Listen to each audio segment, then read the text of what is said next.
नमस्ते विद्यार्थी मित्रांनो. वर्ग 7वा स्कॉलरशिप विषय बुद्धिमत्ता चाचणी यामधील स्वाध्याय क्रमांक 5.1 मधील प्रश्न आपण या व्हिडिओमध्ये बघणार आहोत. प्रश्न: पुढील प्रत्येक प्रश्नात दिलेल्या पदांच्या गटाशी जुळणारे पद पर्यायातून निवडा.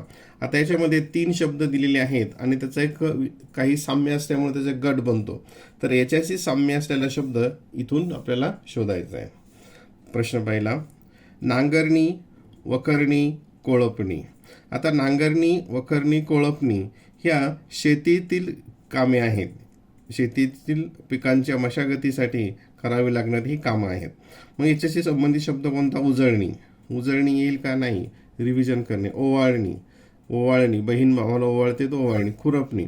खुरपणी हे शेतीतील काम आहे. गवत काढण्यासाठी, तण काढण्यासाठी जे केलं जातं त्याला खुरपणी म्हणतात. म्हणजे या गटातील पदाशी जुळणारा शब्द कोणता आहे? तर खुरपणी. पर्याय क्रमांक 3. दुसरा: पेट्रोल, डिझेल, केरोसिन. आता पेट्रोल, डिझेल, केरोसिन काय आहेत? हे इंधन आहेत. त्याचा आपण इंधन म्हणून वापर करतो. तर याच्यामध्ये मग खाली कोणतं इंधन म्हणून वापर केला जातं? तर नैसर्गिक वायू हे एक इंधन आहे. ऑक्सिजन, पाणी, ब्रोमिन. ब्रोमिन एक मूलद्रव्य आहे. म्हणजे इंधन कोणतं आहे याच्यामध्ये? नैसर्गिक वायू. पर्याय क्रमांक 1. प्रश्न क्रमांक 3: कापूस, तीळ, तंबाखू. आता ही जी पिकं आहेत याला नगदी पिकं म्हणतात. नगदी पिकं म्हणजे कोणती पिकं? की जो शेतकरी म्हणजे शेतकरी जी पिकं विक्रीसाठी तयार करतो, म्हणजे घरी खाण्यासाठी नाही, जी विक्रीसाठी पिकं तयार केली जातात त्याला नगदी पिकं म्हणतात. म्हणजे याच्यामधलं मग नगदी पीक कोणतं आहे की जे आपण शेतकरी घरच्यासाठी वापरत नाही? तर गहू, तांदूळ, मटकी, चहा. तर याच्यामधील नगदी पीक कोणतं आहे? चहा. म्हणजे याच्याशी जुळणारा शब्द आहे चहा. प्रश्न क्रमांक 4: प्रियरी, पंपास, व्हेल्ड. आता भूगोलाच्या पुस्तकामध्ये हे तुम्ही अभ्यासलेले आहे. प्रियरी, पंपास आणि व्हेल्ड ही काही गवताळ प्रदेश आहेत. मग याच्यामधले गवताळ प्रदेश कोणता आहे? तर डाऊन्स हा एक गवताळ प्रदेश आहे. नाईल ही नदी आहे. अमेझॉन नदी आहे. कॅलिफोर्निया हे एक राज्य आहे अमेरिकेतील. तर याच्याशी संबंधित शब्द साम्य असलेला शब्द आहे डाऊन्स, गवताळ प्रदेश. प्रश्न क्रमांक 5: डाळी, उसळी, मासे. आता हे जे पदार्थ आहेत हे प्रोटीन्स याच्यामध्ये जास्त असतात, प्रथिनं जास्त असतात. तर याच्यामध्ये मग प्रथिन असलेला पदार्थ कोणता आहे? तर दही. आणि साखर, गहू याच्यामध्ये कार्बोहायड्रेटचं प्रमाण जास्त असतं. आणि मेथीमध्ये व्हिटॅमिन आणि आयर्नचं प्रमाण जास्त असतं. म्हणजे याच्याशी साम्य असलेला शब्द की ज्याच्यामध्ये प्रथिनांचं प्रमाण, प्रोटीन्सचं प्रमाण जास्त आहे असं आहे दही. म्हणून याच्याशी साम्य पदाशी जुळणारं पद आहे दही. पर्याय क्रमांक 1. प्रश्न क्रमांक 6: दिन, वासर, वार. आता हे तिन्ही समानार्थी शब्द आहेत. ह्या तिघांचा अर्थ दिवस या अर्थाने होतो. मग आता याचे समानार्थी शब्द कोणता आहे या ठिकाणी? तर वसन, आसन, आदर, दिवस. तर दिवस हा समानार्थी शब्द आहे. हे याचा अर्थ वेगळा होतो. प्रश्न क्रमांक 7: टोळ, माशी, मुंगी. आता हे जे आहेत हे प्राणी हे कीटकवर्गीय प्राणी आहेत की ज्याला 6 पाय असतात. काही कीटकांना पंख असतात. तर याच्यामधला कीटकवर्गीय प्राणी कोणता आहे? तर झुरळ. या कीटकवर्गीय प्राणी आहे. पर्याय क्रमांक 1. प्रश्न क्रमांक 8: कान, नाक, जीभ. आता ही सर्व काय आहेत? ज्ञानेंद्रिय आहेत. हे पहिले दुसरं तुम्ही अभ्यासलेलं आहे. मग याच्यामधलं ज्ञानेंद्रिय कोणतं आहे? तर त्वचा. त्वचा हे ज्ञानेंद्रिय आहे. म्हणजेच याच्याशी जुळणारा शब्द, या गटाशी जुळणारा शब्द कोणता आहे? त्वचा. पर्याय क्रमांक 2. पर्याय क्रमांक 2. प्रश्न क्रमांक 9: आशिया, आफ्रिका, अंटार्क्टिका. आता आशिया हा एक खंड आहे, आफ्रिका हा एक खंड आहे, अंटार्क्टिका हा एक खंड आहे. आणि अल्जेरिया देश आहे, अर्जेंटिना देश आहे आणि युरोप हा एक खंड आहे. युरोप हा एक खंड आहे. म्हणजे खंडांची नावे आहेत. जगामधील जे खंड आहेत त्यातील नावे, त्याच्यामध्ये युरोप हा एक खंड आहे. प्रश्न क्रमांक 10: चल, अचल, स्वाधीन, पराधीन, आवक, जावक. आता हे काय विरुद्धार्थी शब्द आहे सगळे. चलच्या विरुद्धार्थी अचल, स्वाधीनच्या विरुद्धार्थी पराधीन, आवकच्या विरुद्धार्थी जावक.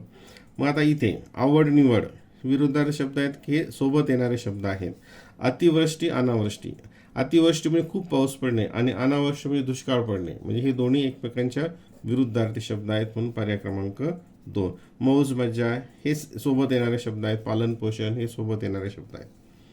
प्रश्न क्रमांक 11: डरकाळी, कुहू कुहू, चिवचिव. आता हे आवाज आहेत, प्राण्यांचे आवाज आहेत. हा वाघ, कुहू कुहू हा कोकिळ, चिमणी यांचे वेगवेगळे आवाज आहेत. आता याच्यामध्ये प्राण्यांचा आवाज कोणता आहे तर केकारो. हा कोणाचा आवाज आहे? हा मोरांचा जो आवाज आहे त्याला काय म्हणतात? केकारो. मोरांचा आवाजाला केकारो म्हणतात. म्हणजेच पर्याय क्रमांक 4. तांबडा, पिवळा, निळा. आता ही जी रंग आहेत, जे इंद्रधनुष्य आहे, इंद्रधनुष्यामधील जे रंग आहेत, ताना, पी, हिनी, पाजा ते शब्द आहेत. तर याच्यामध्ये मग कोणता येईल? इंद्रधनुष्यामध्ये याच्यातील कोणता शब्द आहे, रंग आहे तर हिरवा रंग इंद्रधनुष्यामध्ये असतो. काळा, पोपटी, गुलाबी हे रंग इंद्रधनुष्यामध्ये येत नाहीत. म्हणजेच पर्याय क्रमांक 1. जगदीशचंद्र बोस, होमी भाभा, विक्रम साराभाई. आता जगदीशचंद्र बोस, होमी भाभा आणि विक्रम साराभाई हे काय सगळे शास्त्रज्ञ आहेत. मग शास्त्रज्ञ याच्यामधला कोण आहे तर बघा, सुभाषचंद्र बोस हे स्वातंत्र्य सैनिक आहेत. विक्रम सेठ हे एक कवी आणि लेखक आहेत, इंग्रजी कवी आणि लेखक. अनिल काकोडकर हे एक शास्त्रज्ञ आहेत. आणि अभिनव बिंद्रा हा काय खेळाडू आहे. म्हणजे याच्यामध्ये शास्त्रज्ञ कोणता आहे? याच्याशी समान असलेला आहे शब्द अनिल काकोडकर. पर्याय क्रमांक 3. प्रश्न क्रमांक 14. Mississippi, Amazon, Thames. आता ह्या सर्व नद्या आहेत. मिसिसिपी ही उत्तर अमेरिकेमध्ये, दक्षिण अमेरिकेमधले नदी आहेत. त्याच्यामधली नदी व्हराईन ही जी आहे ही पश्चिम म्हणजे युरोपामधील नदी आहे. ही काय आहे? युरोपामधील नदी. सुंदरबन ही जंगल आहे. एक शिखर आहे हिमालयामधलं. आणि व्हॅटिकन सिटी हा एक देश आहे. व्हॅटिकन सिटी त्याला म्हणतो. हा एक देश आहे, एक शिखर आहे आणि जंगल आहे. मग याच्यामधलं नदी मिळणारा शब्द आहे राईन. पर्याय क्रमांक 1. प्रश्न क्रमांक 15. ज्येष्ठ पौर्णिमा, वटपौर्णिमा, श्रावण पौर्णिमा, नारळी पौर्णिमा, फाल्गुनी पौर्णिमा, होळी. आता इथं पौर्णिमा आणि त्या दिवशी येणाऱ्या सणांची नावं दिली आहेत. ज्येष्ठ पौर्णिमेला वटपौर्णिमा असतं, ज्येष्ठ महिन्यामधील मराठी महिना. श्रावण पौर्णिमेला नारळी पौर्णिमा असते. फाल्गुन पौर्णिमेला होळी असते. आता इथं चैत्र पौर्णिमा, गुढीपाडवा. चैत्र पौर्णिमेला गुढीपाडवा असतो का? नाही. तर चैत्र पौर्णिमेला काय असतं? त्रिपुरी पौर्णिमा, हनुमान जयंती. भाद्रपद पौर्णिमा, गणेश चतुर्थी. भाद्रपद पौर्णिमेला गणेश चतुर्थी असते का? नाही. अनंत चतुर्दशी, त्याला आपण गणपती विसर्जन म्हणतो. कार्तिक पौर्णिमा, कार्तिक पौर्णिमेला दिवाळी असते का? नाही.